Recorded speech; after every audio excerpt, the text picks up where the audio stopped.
What's up? What's up? What is up? It's your girl Tesha back on another episode of Unexplored Truths. If this is your first time here and joining in on a topic, I strongly suggest that you definitely listen for understanding and a different perspective, right? You got to be open minded listening to what I talk about because if you're closed minded and pointing the finger and nothing's wrong with you type of energy, my podcast is not the place for you. Uh, I come to bring knowledge. I come to bring understanding. I do not come to bring any type of confusion. I try to break things down as best as I can so that you can understand. And if you would like to see what else I do, I strongly recommend that you follow me on social media at Unexplored Truths. So, what I have to talk about today, I honestly don't have a name for it. It's kind of a bunch of topics that I got from live that I was on TikTok and the discussion that was going on and my perspective of what I had about the conversation. Now, the main basis of this live in particular was she wasn't a black lady. She was of a different race and she was speaking on black men no longer want to marry black women. And the conversation started there, but then it started going in different directions and people just had a whole lot to say. So this one is probably going to be titled Talks with Tesha because thought about it and I was like, what am I going to title this? I have no idea. If I decide to come up with the title outside of Talks with Tesha, I will update it before I upload it. But for now, I just wanted to talk on a few points. So let me start off by saying this. Any woman that is not black, I'm not gonna say black what, like you have black in your body, black, brown people. I do not feel that you should be speaking on why black men don't want to marry black women. Like that's not a topic for you to handle. Just my opinion. For one, if you're speaking well of another race or something like that, okay. But when you're speaking division between race and you're not a part of that race, you have no idea what that community is really dealing with. So to that subject of that live before it just went to different things, that woman had no business speaking on black women, period. And I didn't even look into the video and I was like, I don't know if she was comfortable enough to talk about that because she has a black man now. So that then gives her permission to talk about black women. That is unacceptable. That is unacceptable. I would not get on here and talk about a specific race of people that I am not a part of to use it as a this is why they feud and this is why they don't get along type of thing. Like, how do you know?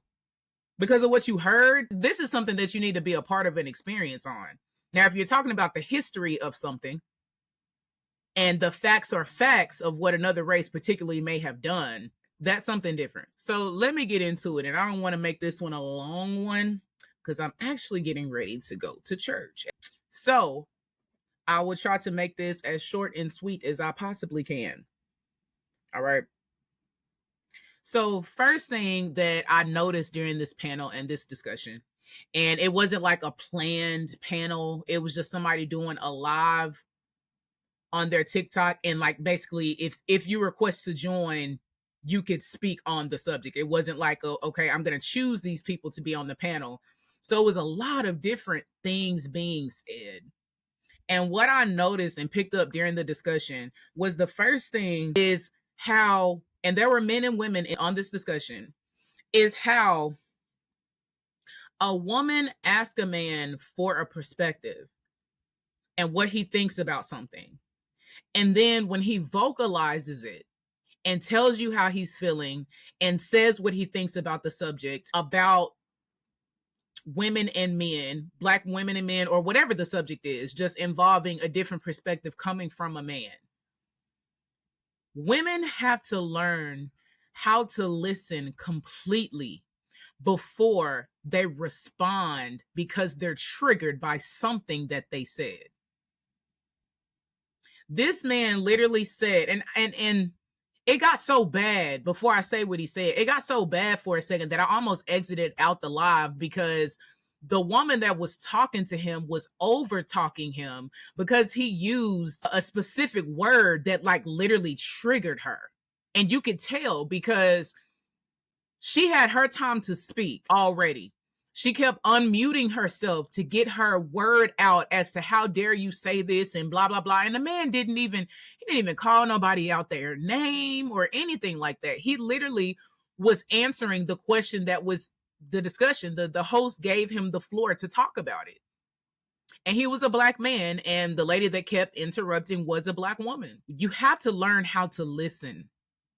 And just because a man doesn't soften up something doesn't mean that it is not as effective or that it is not true. Because after he said what he said, the host, she said, okay, give me a second, trying to break up the feud, and was like, this is what he was saying. So I'm going to break it down. And she was like, correct me if I am explaining it wrong. And she broke it down to where the lady finally calmed down. But because of one word, she just completely flipped out. She didn't want to hear anything else. She kept interrupting the man. I felt so bad. He was saying that men don't want to hear your sob story. Like, they don't want to be the person to have to fix you or to trauma drop on him. Like, that's not what they're for. He wasn't saying that you can't have a conversation of something that you have healed from or something like that, but to come into the situation to where like you are trauma dropping, bringing negative energy, this energy has you off kilter. It has in this negative energy towards him, and because of your trauma, it's affecting the relationship between the two of you. This is what he was talking about as far as like sobbing on your trauma, and she was very triggered on the word sobbing. And she was like, hold on, no, you know how we get, because what you're not about to do, right? And she was saying whatever she was saying is say that we sob or we like everyone is free of problems. That's not what he was saying. I, as a black woman, can say that yes, we have different battles as a black man and a black woman, and not just within ourselves as being a black woman and a black man. The gender and the color matter. So I understood completely what he was saying. And I couldn't really take in the full effect of what he was saying because of the interruption and the disrespectfulness of it. So what I would recommend to this first thing that I noticed during the panel is you have to listen, women. That's why men don't want to share their perspective with us. They don't want to share what they're really thinking because most of us can't handle it. You take a piece of it, you think that they're talking specifically about you.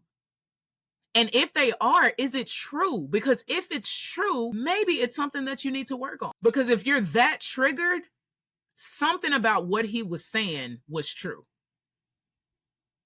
And you're trying to defend yourself for being the way you are instead of healing what you need to heal. The second thing that I noticed on is the feud between, black women and black men. All you see social media that is promoted by social media, it is painting black women in a negative light.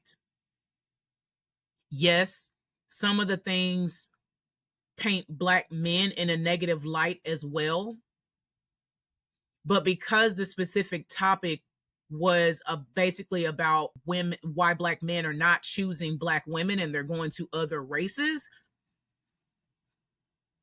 This is what you have to think about the social media light of black women at this moment in time in the world.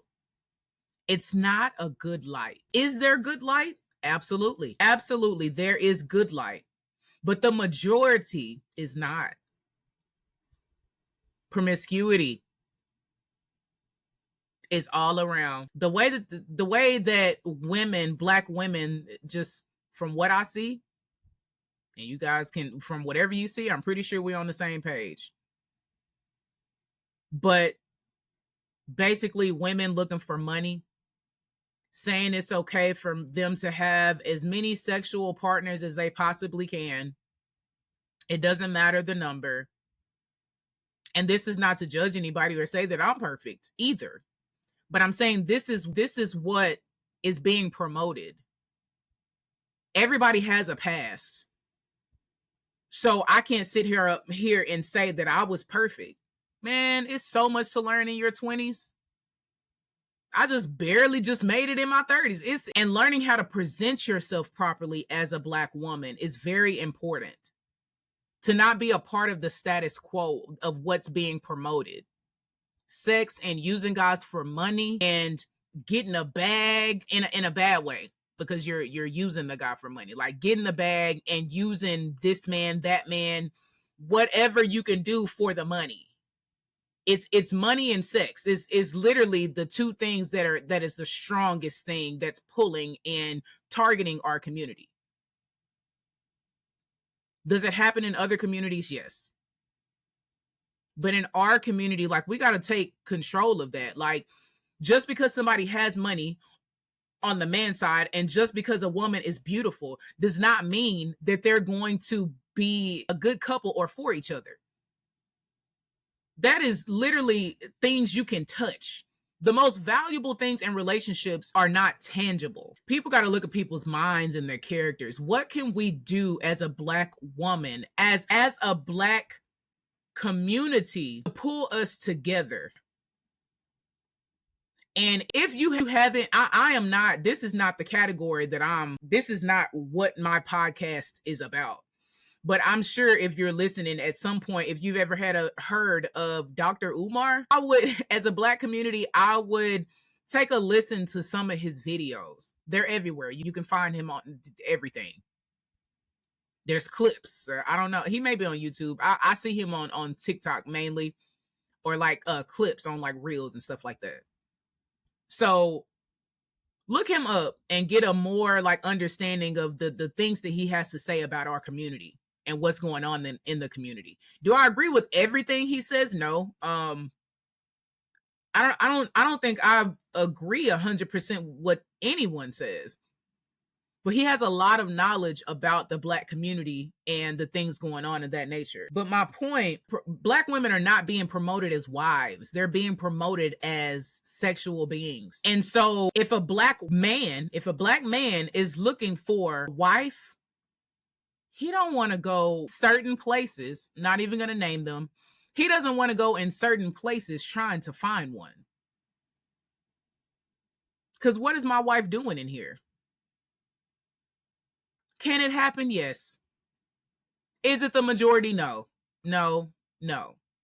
Okay. No. And then on the discussion panel, the next thing, it was a lady, she was Nigerian, and she was talking about the way that they were raised and their customs and the things that they do over there, as far as them being taught how to be a wife. And she said some more things, but basically like difference of America, how they stay at home with their families until a man is, basically asked for their hand in marriage, and then they move out and live with him and all that kind of stuff. She didn't go in more depth of some of the teaching of a Nigerian family versus Black American women.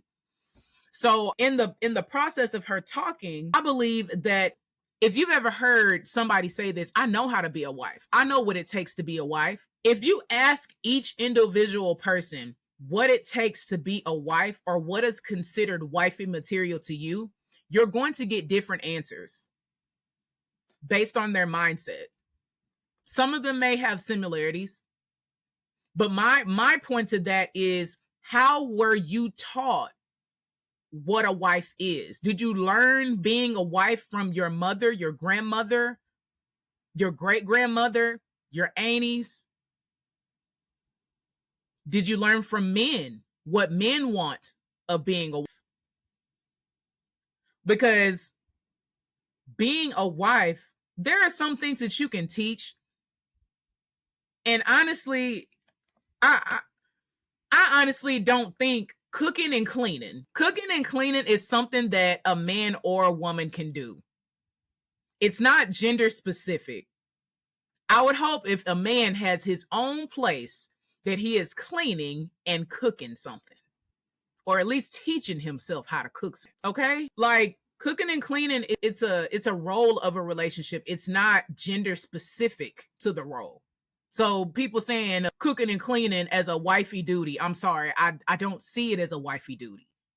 Am I going to do that in my relationship? Absolutely. But his contribution into the mix sometimes, when I get home and I'm tired, I like to walk into a meal. I like to walk in into the house clean, the trash taken out, the laundry done. Who wouldn't? It's something that you're going to have to continuously do for the rest of your life, man or woman. It doesn't matter. But how are you teaching to be a wife? Are you teaching to endure with abuse, or that's okay, or that's the normal, or you just got to deal with that? That's just how it is. Are you being taught to, once you get with them, it doesn't matter what they do, you better keep your vows and make it work? No, God has unconditional love. Your relationship with somebody is conditional. Because under these conditions will allow us to be together, will allow us to succeed together, will allow us to push forward. But once you step out of this, depending on what it is, not something petty, something big, it's conditional. So if you decide you want to step out, or you decide you want to put your hands on me, or you decide that you want to have just multiple women and you're expecting me to just deal with it, no. What are you teaching as far as character to be a wife? So that's something you got to think about too. Like that's a whole different, I can make a whole different video on what I know a wife is, but I can't fit it all in this. The next thing, you should not submit to every type of man. It takes a specific type of person for a real queen to submit. There's a specific type of natural energy. And I have a podcast episode about submissiveness. Submissiveness, a man does not have to ask his woman to submit to him. If he is asking her to submit to him, it speaks volumes about the man that he already is. Because if he was a man to that woman, he would not have to ask, question, or beg her for submissiveness, period. It will be something naturally that she wants to do, no questions asked. And him being the man that he is, and you being the woman that you are able to pour into each other, to feed each other enough to where he can stay in the more masculine role, and you in your feminine submissive role. Are there times where you may have to take on a masculine role because he may be going through something? Absolutely. It could be a point to where you're having to basically pour into him to get him back to where he was. And I'm not saying take care of him. I'm not talking about a Build-A-Bear. I'm not talking about that. I'm talking about a man that is going through something, through grief, financial difficulty, things of he's trying to start a business, or he, there's different things in a relationship other than the negative. And Black women and Black men focus so much on the negative because of what they see as a majority on social media. And then they rule every Black woman to be the same. We have attitudes, we're controlling, we don't submit, we don't need a man, we don't like promoting this. This is what they're seeing a lot of Black women promote. And so they start thinking these are the only type of Black women out here. And honestly, whenever you look at your family, if you come from a decent family, everybody's family is not perfect. Your mom and your aunties and everybody is like they're promoting today. Because if the answer is no, and your mom is that type of person, although it's a different generation of your moms and her friends, stuff like that, I understand they're older women. However, it's their mindset. Because you can meet a 40, 50-year-old woman with a 20-year-old mindset. There are good Black women out here, women that have a lot of things going for themselves. Black women, statistically, Black women own more businesses than Black men, and Black women have more degrees than Black men. Does having a degree make you a better person? No, it doesn't. But it sets a certain bar that, particularly, I may not need you for finances, but I need, man, I need your protection. I need your security. I need your pouring. I need your perspective. I need you, Black man. We need you. We need your voice. We need you in the household to raise our children. We were not meant to do this alone. And I hate that that's what's being promoted out here, like all Black women fall under this light. The next thing follows this is basically what I said as one of my things, is Black women saying that they don't need a man. And I strongly disagree with that statement, period. The only way that I will partially agree to that statement is what I just said. You may not need a man for financial purposes, but there are certain things in a male's character that feeds and pours so much into the feminine that you need a man. You need a man. You need that energy to boost yourself forward. Can you still go forward without a man? Absolutely. It just adds into that. It pushes you further. You got the energy. You get strength to move forward. You don't have to carry all of that on your shoulders. You can let it go. You can let it go. Black women come from a lot of pain. We come from a lot of suffering. We come from a lot of things that we had to deal with. And I understand the trauma that we come from. But is that an excuse for us to just stay in it? No. And although it may take a little time for you to be able to just let the man handle it, you got to know it's something about yourself that you need to work on. Because if you don't think it's a problem for you to be like, oh, I got it, he offered to do, I got it. Because in your mind, and I used to be here, I'd rather do it because I know I'm going to do it right. You do it, something not going to get done, you're going to forget to do it, and then I'm going to have to do it anyway. And then if I have to do it anyway, after I already planned to do it, but you offered to do it for me, and it doesn't get done, now I'm going to have a stank attitude because I got to go do it because you didn't do it like I wanted you to do it. I just said that all fast, but literally, let some of that go. Let them do something for you. Although you can do it for yourself. Submitting doesn't mean that you can't do something. It means that you know your place in the relationship. And yes, I said your place in the relationship. There's a place for a woman and there's a place for a man, a proper place. And there's order. Just like there's order in anything. There's order in a courtroom. There's order in a classroom. There's order in the workplace. There's order on the roads. There's order at the airport. There's order everywhere. So if you don't think that there's a proper order in a relationship, you don't need a relationship. Because there's order and structure there. There's supposed to be, in order to have a strong foundation for one. And the last one that I'm going to say, the last thing that I wanted to say, again, with the debating going back and forth between the women and the men on there, is basically the Black men that are saying that they can't find Black women that will submit to them. I would then have to pose the question of what type of Black men are saying this. Is it a man that don't have a job? Is it a man that's not taking care of his kids? Is it a man that has nothing going for himself, that is depending on a woman for everything, maybe still in the mother's house, doesn't have his own anything? Is it a man coming from, a series of baby mamas? Like, what is the situation of a man saying them specifically in the Black community, women in the Black community as a whole, they're saying that Black women are not submissive? What type of men are saying this? Because the Black men that are in successful relationships, in successful marriages, for 5, 10, 15, 20 years, they are not saying and complaining about their woman not being submissive. Because like I said, it's a natural thing.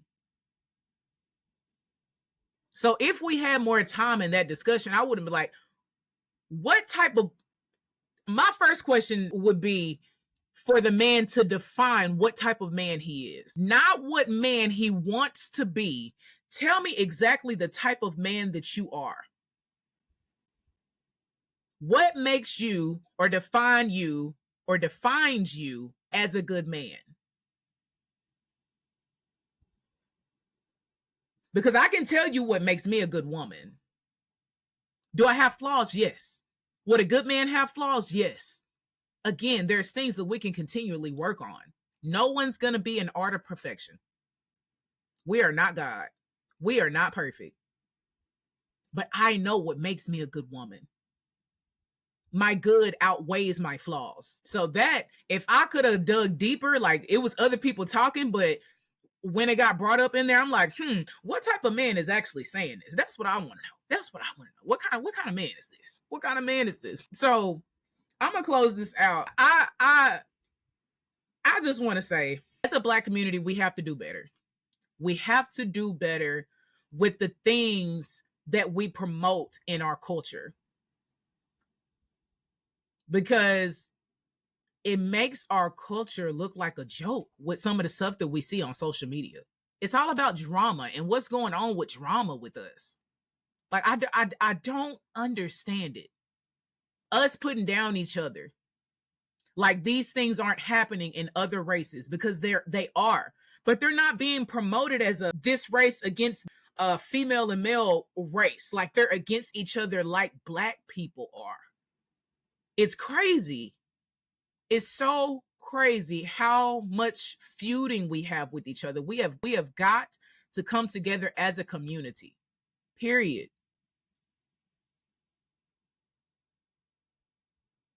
All right, y'all. That is all I got to say on this one. Thank you for joining in to this episode, and I will catch you guys on the next one with another good topic. See you then. Peace.